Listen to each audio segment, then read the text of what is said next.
శ్రీ మహాగణాధిపతయే నమః, శ్రీమాత్రే నమః. మాచిరాజ్ భక్తి ప్రేక్షకులందరికీ నమస్కారం. ఈనాటి దినఫలం కార్యక్రమంలో ముందుగా నేటి పంచాంగ వివరాలు పరిశీలిద్దాం.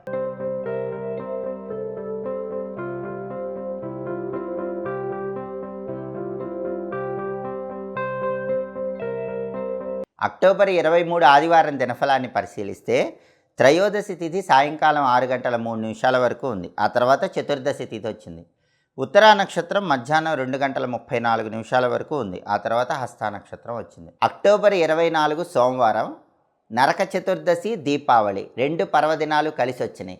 ముందుగా మాచిరాజ్ భక్తి ప్రేక్షకులందరికీ నరక చతుర్దశి, దీపావళి పర్వదిన శుభాకాంక్షలు. ప్రేక్షకులందరికీ లక్ష్మీ కటాక్షం పరిపూర్ణంగా సంవత్సరం పాటు కలగాలని కోరుకుంటూ ఈరోజు దినఫలాన్ని పరిశీలిస్తే చతుర్దశి తిథి సాయంకాలం 5:27 వరకు ఉంది.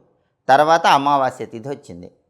ఉదయం పూట చతుర్దశి ఉంది కాబట్టి నరక చతుర్దశి తైలాభ్యంగనాలు చేసుకోవాలి. అలాగే సాయంకాలం చీకటి పడ్డాక అమావాస్య తిథి వ్యాపించి ఉంది కాబట్టి దీపావళి అమావాస్య కూడా ఈరోజే చేసుకోవాలి. హస్తా నక్షత్రం మధ్యాహ్నం 2:42 వరకు ఉంది. ఆ తర్వాత చిత్తా నక్షత్రం వచ్చింది. సోమవారం హస్తా నక్షత్రంతో కలిసి వస్తే వజ్రయోగం ఉంటుంది. ఈ వజ్రయోగం కార్యహానిని కలిగింపజేస్తుంది. కాబట్టి 12 రాసుల వాళ్ళు ముఖ్యమైన పని మీద బయటికి వెళితే మధ్యాహ్నం 2:42 లోపు కార్యహాని, పనుల్లో ఆటంకము వజ్రయోగం వల్ల కలుగుతాయి. అలా జరగకుండా ఉండాలంటే అద్దంలో మీ ప్రతిబింబం చూసుకొని వెళ్ళండి. ఒకసారి అద్దంలో మీ ముఖం చూసుకొని తల దువ్వుకొని వెళ్ళండి. అప్పుడు వజ్రయోగం ఉన్నప్పటికీ ఎలాంటి ఇబ్బంది కలగదు. మధ్యాహ్నం 2:42 తర్వాత చిత్తా నక్షత్రం వచ్చింది. సోమవారం చిత్తా నక్షత్రంతో కలిసి వస్తే ముద్గర యోగం ఉంటుంది. ఈ ముద్గర యోగం వల్ల కలహములు, ఎదుటి వాళ్ళతో గొడవలు అయ్యే సూచనలు ఉన్నాయి. అలా జరగకుండా ఉండాలంటే ఒక మూకుడు గుమ్మం బయటపెట్టి, అంటే ఒక కుండ, ఒక మూకుడు, దానిలో నీళ్లు పోసి గుమ్మం బయటపెట్టి దాన్ని దాటి మీరు వెళ్ళండి. అప్పుడు ముద్గర యోగం ఉన్నప్పటికీ ఎలాంటి ఇబ్బందులు ఉండవు. ఈరోజు 2 యోగాలు వ్యతిరేకంగా ఉన్నాయి. వజ్రయోగం, ముద్గర యోగం వ్యతిరేక ఫలితాలు కనిపిస్తున్నాయి. అయితే ఈ వ్యతిరేక ఫలితాలు అధిగమించడానికి రెండింటికి కలిపి ఒక ప్రత్యేకమైన పరిహారం ఉంది. అదేంటంటే ఆవుకు అరటిపండు తినిపించటం. ఆవుకు అరటిపండు తినిపించి వెళితే వజ్రయోగం, ముద్గర యోగం ఉన్నప్పటికీ ఎలాంటి ఇబ్బందులు కలగవు. అలాగే రాశిచక్రం చార్ట్లో గ్రహాల స్టేటస్ తీసుకుంటే సోమవారానికి హస్తా నక్షత్రానికి రెండింటికి అధిపతి అయిన చంద్రుడు కన్యలో ఉన్నాడు. చంద్రుడు బుధుడింట్లో ఉన్నాడు కాబట్టి కొంచెం మానసిక అశాంతి 12 రాసుల వాళ్ళకి కనిపిస్తోంది. మనోధైర్యంతో ముందడుగు వేయాలి. చిత్తా నక్షత్రానికి అధిపతి అయిన కుజుడు మిథునంలో, బుధుడింట్లో ఉన్నాడు కాబట్టి సోదరులతో మాట్లాడేటప్పుడు ఈరోజు కొంచెం జాగ్రత్తగా ఆలోచించి మాట్లాడే ప్రయత్నం చేయండి. లేకపోతే చిన్న చిన్న ఇబ్బందులు చోటు చేసుకుంటాయి. అలాగే నక్షత్ర బలాన్ని బట్టి కొన్ని పనులు చేసుకోవచ్చు. హస్తా నక్షత్రం మధ్యాహ్నం 2:42 వరకు ఉంది. ఈ హస్తా నక్షత్రం ఉన్న టైంలో అన్నప్రాసన, నామకరణం, అక్షరాభ్యాసం, చెవులు కుట్టించడం ఇవన్నీ చేసుకోవచ్చు. అలాగే క్షురకర్మ, తైలాభ్యంగనం చేసుకోవచ్చు. అదేవిధంగా రత్నాలు కొనటానికి, వాటిని ధరించడానికి అనుకూలం. అలాగే యజ్ఞయాగాదులు చేసుకోవటానికి అనుకూలం. అదేవిధంగా ప్రభుత్వ కార్యాలయాలకు వెళ్ళి పనులు చక్కబెట్టుకోవటానికి కూడా మధ్యాహ్నం 2:42 లోపు బలం చాలా బాగుంది. మధ్యాహ్నం 2:42 తర్వాత చిత్తా నక్షత్రం వచ్చింది.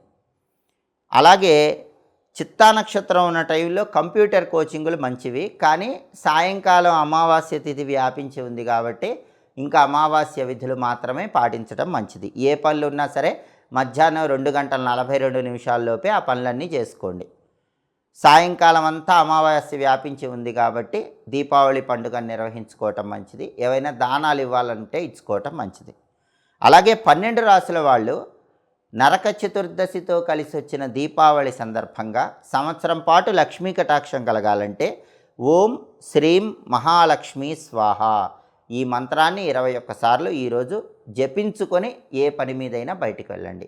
ఓం శ్రీం మహాలక్ష్మీ స్వాహ ఈ మంత్రాన్ని 21 సార్లు జపించుకుని వెళితే మహాలక్ష్మీదేవి పరిపూర్ణమైన అనుగ్రహం వల్ల అనుకున్న పనులు అనుకున్నట్లు పూర్తి చేసుకోవచ్చు.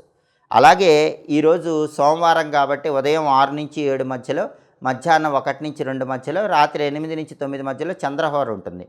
అయితే సాయంకాలం నుంచి అమావాస్య వ్యాపించి ఉంది కాబట్టి ఉదయం 6 to 7, మధ్యాహ్నం 1 to 2 మధ్యలో ఉన్న చంద్రహోర టైంలో మాత్రమే కొన్ని పనులు చేసుకోవచ్చు. ఆ పనులు ఏంటంటే సాంఘికంగా పెద్దవాళ్ళని కలుసుకోవటం, స్త్రీలతో ముఖ్యమైన చర్చలు చేయటం, వెండి పాత్రలు ఉపయోగించుకోవటం, నీళ్ళ మీద ప్రయాణాలు చేసి డబ్బులు సంపాదించడం, ఇలాంటివన్నీ ఉదయం 6 to 7, మధ్యాహ్నం 1 to 2 మధ్యలో ఉన్న చంద్రహోరలో మాత్రమే చేసుకోండి.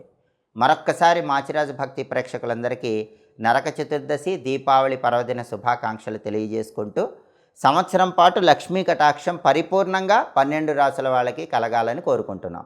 ఇవి ఈనాటి దినఫలం కార్యక్రమంలో ముఖ్యమైన అంశాలు. మళ్ళీ తదుపరి దినఫలం కార్యక్రమంలో తిరిగి కలుసుకుందాం.